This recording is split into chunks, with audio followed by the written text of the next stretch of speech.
All right, so it ain't really that much to talk about, but I want to take a flashback. Let me take you back. Let me rewind you real fast.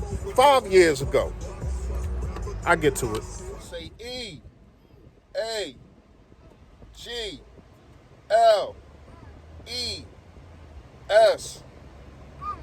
Eagles. Say fly, Eagles fly.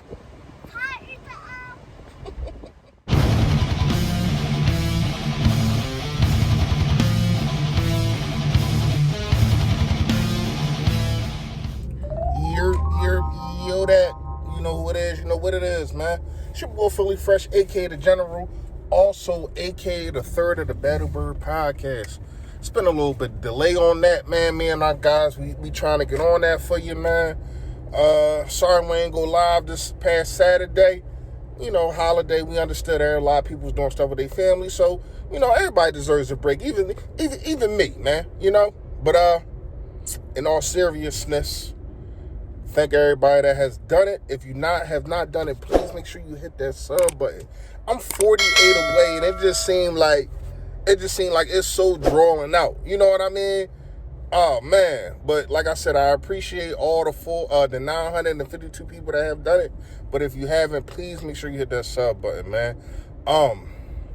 Today, man, what I really want to talk about, it's kind of the past. We all know it's not really too much to talk about Eagles-wise, even though I do want to get in some more stuff and break some stuff down. But I've been having a busy weekend, so I was just thinking, you know, and, you know, I took a trip down memory lane with no bus pass. And I wanted to holler at y'all to let y'all know how good of hands this franchise is in.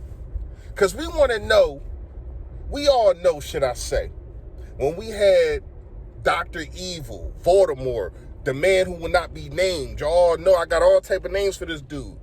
But I'm going to call in this just one time in case y'all don't know who I'm talking about. If you follow the lines and you know who I'm talking about, if I call him Voldemort. But his name is Chip Kelly.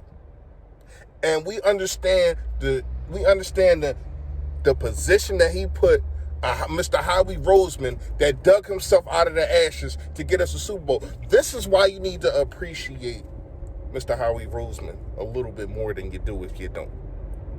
Remember 5 years ago, Mr. Chip Kelly wanted to trade for Marcus Mariota. We all know that was his quarterback in college, yada, yada, yada. My thing was, you was willing to give the Titans a first-round draft pick who ended up being Nelson Aguilar. Now, we get on Aguilar, Alligator Arms, AAA, Mr. AAA himself, Alligator Arms, Aguilar. We get on Alligator Arms, right? But we do know in the Super Bowl, he was the best wide receiver in the Super Bowl, even better than Alshon. He played the best that game out of everybody. So, I'm not saying we probably wouldn't win a chip without him, but he was a very good contributor.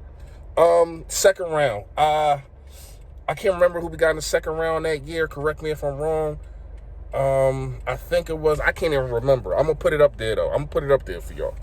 He wanted to trade a first rounder in 2015, a second rounder in 2015, Sammy Sleeves, a.k.a. Sam Bradford, who I ain't got no problem trading him for anybody for Kansas suit, tell you the truth, just to get out of that contract that we had with him. And Fletcher Cox, the main guy in this defense, the star in this defense, the captain of this defense, he wanted to get rid of him. I mean, that's not really saying too much. We already know that he got rid of guys like LaShawn McCoy, Deshaun Jackson, Jeremy Maclin. So he was just building the team on how he wanted it to look. And for some reason, Jerry Lurie granted him that. I don't understand that. He's not doing that with Doug. Maybe that's the reason why. But Doug needs more say, but we'll get into that in another day, right? So, why it's laughable to me is because we would not have Carson Wentz right now.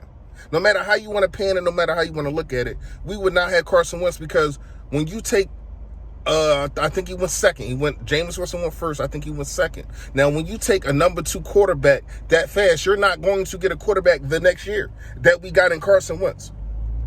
We would not have Carson Wentz today if he was allowed to make that move. Whoo! How hurt we would be. You hear me? How hurt would we be? Because let's look at the stats of Marcus Mariota. In 2018, I don't think he got benched, but I think okay. He 11 touchdowns, 8 interceptions. I think he was hurt. 2,500 passing yards. 2017, 13 touchdowns, 15 interceptions. Our guy never did nothing like that. Now, I'm not going to compare these two because there's no comparison. We already know. He's not even in the same mansion as Carson Wentz. Forget house. He ain't in the same mansion. You know what I mean? So we go to 16 in his best year. 3,400 yards, 26 interceptions, and 26 touchdowns. Sorry, y'all. 26 touchdowns and 9 interceptions. So that was his best year. It don't compare to one of Carson Wentz's worst year. Not his rookie year, but I'm talking about 2018. So I think we just need to just be grateful of the quarterback that we have, and also the GM that we have to make this move right after Chip Kelly tried to make a move like this. And we gave up. We really didn't give up anybody. You know what I mean? We gave up draft picks, and now look, we have a franchise quarterback, top 3 quarterback in my eyes, and he will prove himself to be that. A guy that does things nobody in the league has ever done. But yet and still gets criticized, man. Shout out to Torrey Smith.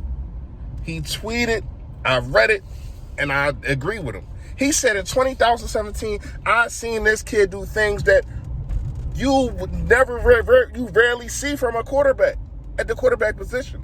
But so soon, how are we quick to forget? True words spoken from a true man. And this is probably the only wide receiver that has not really, in 2017, that has not really bashed Carson Wentz. He's seen arm talent. And he's seen the kind of arm talent that Carson Wentz has, man. So shout out to Torrey Smith for that tweet, man. And shout out to Howie Roseman for getting us Carson Wentz. And we don't have to sit there and have Marcus Mariota, who just got benched last year for Ryan Tannehill. First half over, man. Second half of the video coming up. But a word from my sponsor.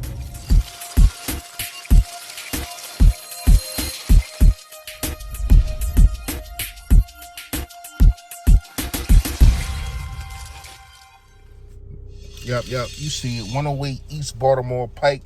BBC Bodybuilders Collision, man. Whatever you need, a door, windshield. You just need an estimate, paint job, buffed up. Whatever you need, man. BBC Bodybuilders Collision got you. Go there, 108 East Baltimore Pike. Ask for Diddy. Tell them Philly Fresh sent you. They treat you real good, man. Now listen. Second half of this video going to be real short, sweet, to the point. It's about time. It's about damn time. The Washington football team is being pushed to change their name. It's racist. The name is racist, and it's not cool. Ever since I found out what a redneck meant, red skin meant, sorry. Ever since I found out what a red skin meant, I can't call them that, man. If you don't know, I'll educate you real fast, man. A redskin is what the Cowboys used to call the Indians after they scalped them. After they took their skin off of their head, they would call them redskins. Self-explanatory, right? But we probably don't know that. If you don't know that, that's fine. But I think it's been time. The Indians have been asking Daniel Snyder to change the name, and he basically been laughing in their face. It's probably one of the reasons why the organization sucks so darn bad. I'm hearing FedEx has something to do about it. If so, shout out to them, man. Don't know why it took so long, but hey, man, it ain't no time like the present. So for me, If y'all ever, you know, watch my videos and I talked about this team, or we was on a live stream and I talked about this team, I always called them the Washington football team. I never called them their name, man, because it's racist and you know, it's not cool, man. Me being 20% Indian, you know what I mean?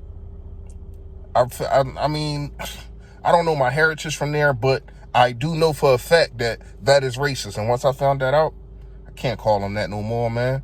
But that's really all I wanted to say about that, man. Kudos to FedEx and to anybody that's trying to put their foot down to get this organization and Daniel Snyder to change their name, man. Because they the lowest in the NFC East anyway. So why not change your name? Try to get a new identity anyway. Y'all know what it is. Stay fresh.